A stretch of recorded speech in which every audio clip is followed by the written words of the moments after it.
Talking now, Chris Hummer, 24/7 Sports national college football writer. And Chris, what a week to be a college football writer, man. What's it been like for you? It's been wild. I live in Austin, so it's been doubly kind of interesting. It's been quite the experience. This came out of left field for pretty much everybody I've talked to. Maybe not on the Texas side, but like media, other Big 12 officials, just people in college football in general. I had one AD tell me the other day, like, shouldn't be a shock to see anything in college football right now, but even that came as a shock.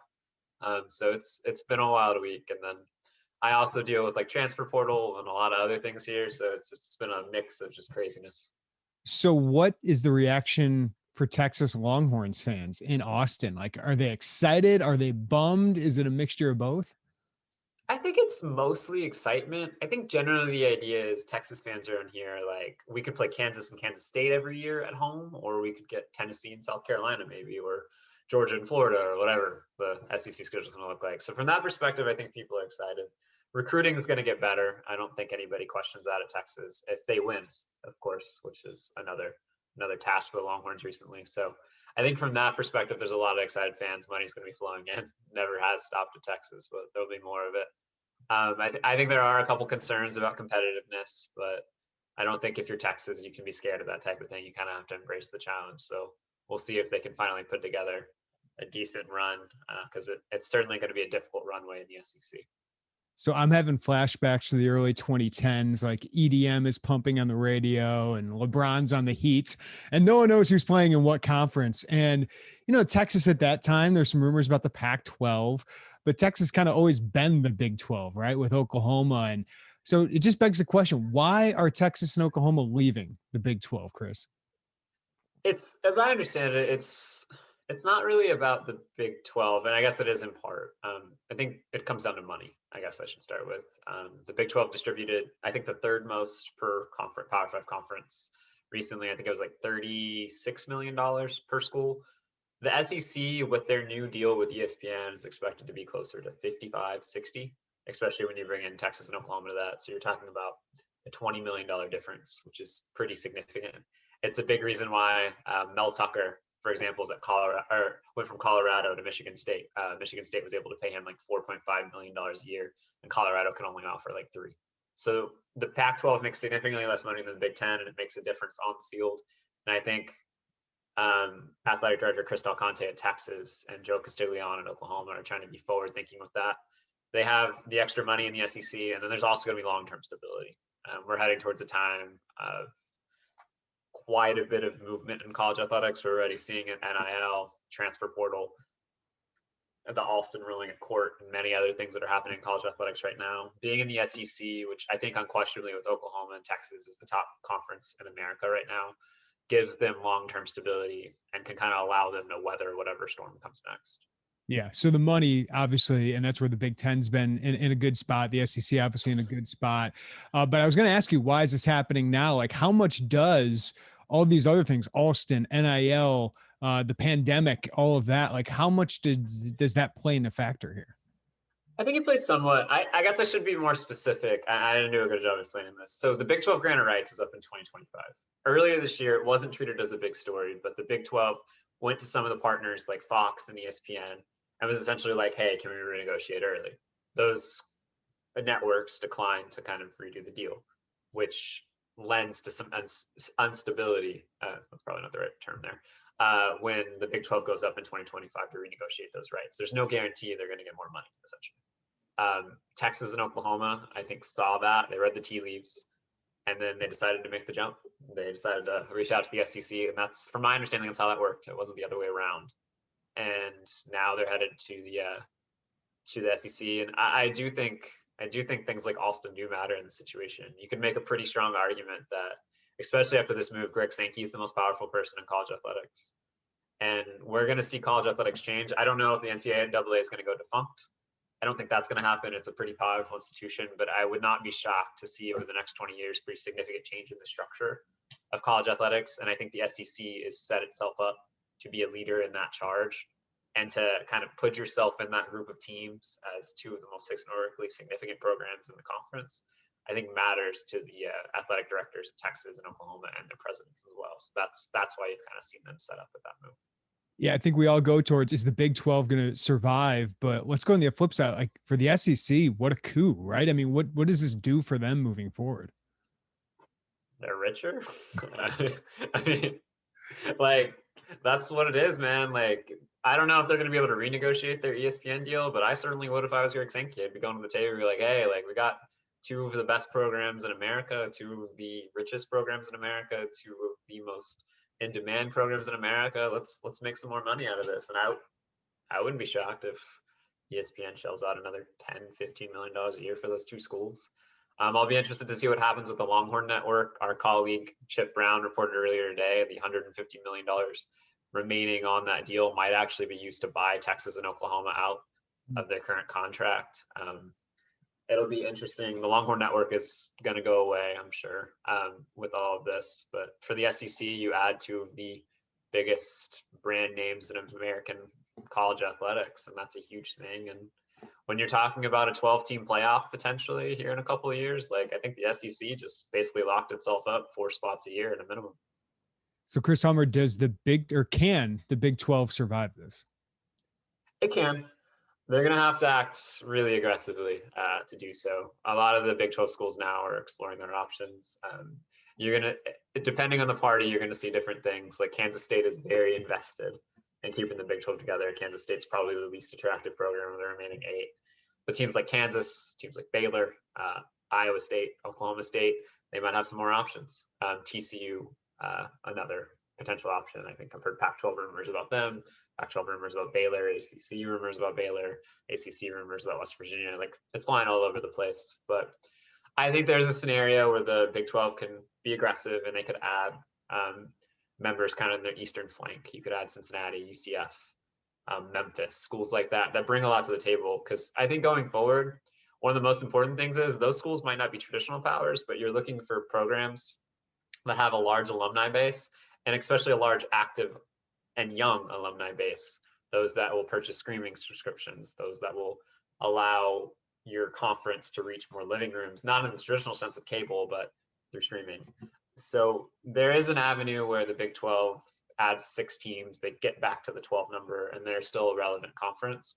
I don't know if whatever they would put together still be a relevant Power 5 conference. We might be down to 4 in that regard, but I do think the Big 12 can salvage this and put together a strong league still.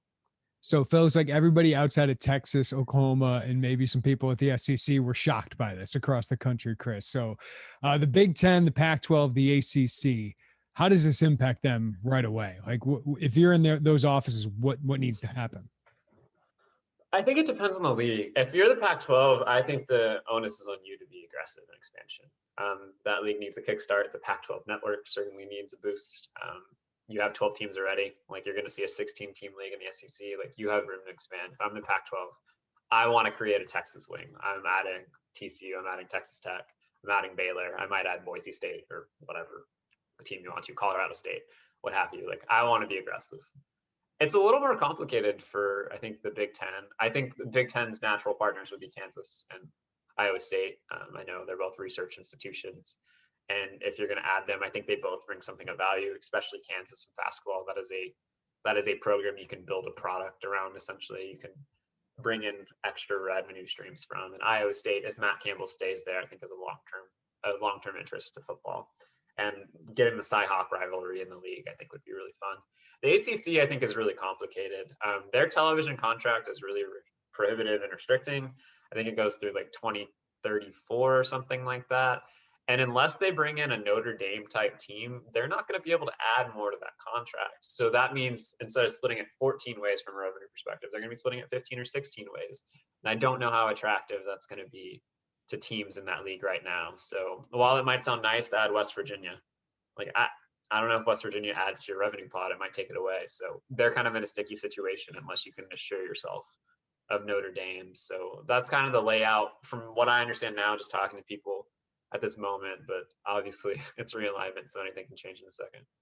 The Big Ten was aggressive under Jim Delaney, adding Nebraska, Rutgers, Maryland, and some people didn't like the Rutgers and Maryland thing, but it certainly has brought in more revenue through the cable subscriptions.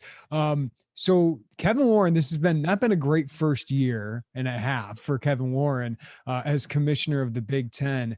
But the Big Ten does seem to have a strength here, right, Chris? I mean, the money they bring in is equal to the SEC, but it feels like, hey, we got to keep up with them. So I agree with you. I think Iowa State and Kansas are natural, would be geographical, cultural, academic fits. But do they need to get more aggressive? Because I didn't think Texas and Oklahoma were necessarily SEC territory, but they go in and get those schools. Do they try and steal from the Pac-12 or steal from the ACC because they're making $20 million more per year? Yeah, I don't know. I know Jim Delaney was pretty aggressive, but I always think of the Big Ten as kind of like the stable cornerstone of college athletics. Like, for better or worse, like they're not gonna act aggressively. They're not gonna do anything crazy. Like, they are the academic and kind of like, I don't know, they're like your uncle who's too serious about wearing a tweed sport coat all the time or whatever, and like as a professor, and is just very high-minded about everything. That's how I think about the Big Ten. And I have a difficult time seeing the Big Ten going and poaching USC and Oregon or what have you to kind of strengthen their league. I might be wrong, and like, good for Kevin Warren if I am. Like, that would be an incredible move, but that does seem very out of character for the league. And maybe this is my personal bias setting in. I don't want to see USC and Oregon or USC and UCLA in the Big Ten. It makes no sense. Like, I like regional football. I don't like Oklahoma and Texas going to the SEC personally, but even that like makes some regional sense. Like, Texas is kind of its own thing, but I think you could quibble and say Oklahoma and Texas are southeastern teams, even if they're more central United States. At least from a personality standpoint, I think those match. But I don't know. I think Kansas and Iowa State do strengthen your league. It's certainly not Oklahoma and Texas, but I think it would help. But I'll be very interested to see how it goes. Like, with Kevin Warren, he's certainly does need to be aggressive. I'm with you, Chris. Like, I like the regional part of college football, and I'm not a huge fan of Texas and Oklahoma leaving because I know it means these other conferences got to add, and it just kind of takes it away. And that first round was kind of similar, and that begs the question of how does this all impact the fans, right? I mean, I understand why it's happening with money, but I don't know if you polled fans like how excited they are about this. Well, especially in the Big 12 if you're not Texas and Oklahoma, but I think across the country, you add one team or two teams here, but changing everything, one conference kind of being dissolved potentially, seems like way too much for most fans. Yeah, absolutely. I don't know about you, but I grew up a regional college football fan. I didn't really pay attention to the national scene. Like, I watched Texas A&M, TCU, Baylor. Those are the programs I grew up watching. And like, if Texas was in the national championship, that's awesome. But like, I cared about the rivalries in the state. And I don't want to speak for everybody in college football. There are certainly a lot of fans that love just having big games every Saturday, and this will be great for them. Like, Texas and Oklahoma and the SEC, there's going to be lots of interesting matchups. But I think most fans across the country probably do care about the regional rivalries more than they do anything else. And this is unquestionably bad for them. We're heading towards a place in college football where it's not going to resemble what we grew up watching 20 years ago. I think 20 years down the line, it's very possible we have some sort of NFL-like model, two large conferences. People are traveling thousands of miles for away games. You can't drive to your local away games. You're not getting to talk crap to your coworkers because you beat their alma mater over the weekend. Like, TCU and Texas aren't going to play anymore, even though they're like 200 miles away. Like, I just think we're heading towards a place where that's a thing in the past. And that's sad for me. And I think it's probably sad for a lot of fans too, although I can't say I've spoken to every fan in America right now. What is the end game here? I mean, you mentioned it, super conferences. Is the SEC going to just try and super league this thing? You know what I mean? Like, you hear rumors of Ohio State, Michigan. I don't see them leaving the Big Ten ever, but you never know in this day and age. So like, where do you see this end game? I hope we don't go Super League on them. Although if we go Super League, I hope the college football fans do a similar thing to the Premier League fans, or I guess every fan in Europe right there. But yeah, I don't know. I'll be really interested. I think we've been heading in some sort of Super League direction for a long time. I don't know if it'll be anytime soon, and I don't want to predict that it will happen, but we saw this with Texas and Oklahoma. What we saw, and to be blunt, we saw two athletic directors and two university presidents act in selfish self-preservation interest. Like that's what happens. Texas makes more than any other athletic department in the country. Texas is not hurting for money. I live here. I've seen their South End Zone project. They're building another basketball arena like 20 feet away from the South End Zone right now. There's so much construction going on. There's so much money flowing through that athletic department. And this move was made in large part for money. And if that's the case, we're going to eventually have 40 to 50 to 60 schools in college athletics who make more money than everybody else, are capable of making more money than everybody else. And if this type of self-interest continues, we're going to see a product of college football that's going to look significantly different than what we do now. I don't know what it'll look like, but I know there's a lot of athletic directors out there that have been worried for a long time about the direction that college athletics is heading. And it seems like we're heading closer to that instead of kind of backing away and reevaluating post-pandemic. So it's going to be interesting. I don't know. What do you kind of think is going to happen? Yeah, I think you're going to have, I mean, I struggle to see the Big 12 because I just feel like it's rats scurrying on a sinking ship, right? Like it's like Kansas State is just like trying to hold this thing together, as you said, because it doesn't feel like they're going to have a better option, but there are plenty of schools that will have other options, and their fans are going to want to, their athletic directors and presidents and chancellors to kind of save themselves too. Right. So, Oklahoma State or TCU or Baylor, like if you can get to the Pac-12, I don't see why I wouldn't. So, I mean, maybe it's too simple in college football. It doesn't seem simple all the time, but 4 super leagues, right? Like 4 super conferences where you kind of feed into this college football playoff. And that was one of the last things I was going to ask you, Chris, is felt like college football playoff was expanding. It was going to be simpler. It was going to allow the Big 12 more opportunities, the Big 10 more opportunities. And now do we just reset on the 12 school thing we were going to do and figure this out whenever we figure out who's playing in what conference? Yeah, I don't know. I think the idea was 2023 for the opening of the playoff. But like, if we don't know what these conferences are going to look like, what's the impetus to move forward with the 12-team playoff? Like, I would be reevaluating. Got to be super awkward for Bob Bowlesby, who was working really closely with Greg Sankey on this 12-team playoff idea. To only have Greg Sankey behind his back, poaching his kind of 2 tentpole teams. So if I'm Bob Bowlesby right now, like, and I don't know what my league's going to look like, I might push for 10 conference champions instead of the top 6, like, because the Big 12 is most likely, no matter who they add, not going to have that cachet of a Power 5 league anymore, given the teams on its kind of plate right now. So like maybe 10 conference champions. I don't know. Maybe they go back to the negotiating table. I've had a couple people speculate that just kind of in random conversations, but there's a lot to be undecided. And if anything right now, I just think it makes it less likely that we expand sooner with the playoff than maybe later. I think 2023 was the date, as I said just a second ago, that people were targeting. And now, like, who knows? It might end up being much later because of all this realignment talk. Chris, before I let you go, and always appreciate your time, it feels like for the last 2 years, we've talked about anything but like on the field football. So as training camp starts up, what's the biggest stories of the 2021 college football season outside of NIL, outside of Austin, outside of conference realignment, like actual football? Yeah. What's football? Like, I don't know what this is.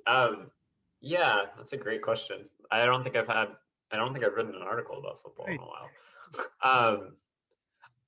Nationally, I think it's probably Georgia. I know Alabama, Ohio State, Oklahoma, Clemson are kind of the favorites, but Georgia has everything it needs to make a run at a national championship. Kirby Smart has had 5 straight top 3 recruiting classes, I believe. Like, he's got the ammunition. So if Georgia's going to make a run, they've got JT Daniels as their quarterback, a potential Heisman candidate. Like, it's going to be now. So I think that's a big one. And then, oh man, yeah, I don't know.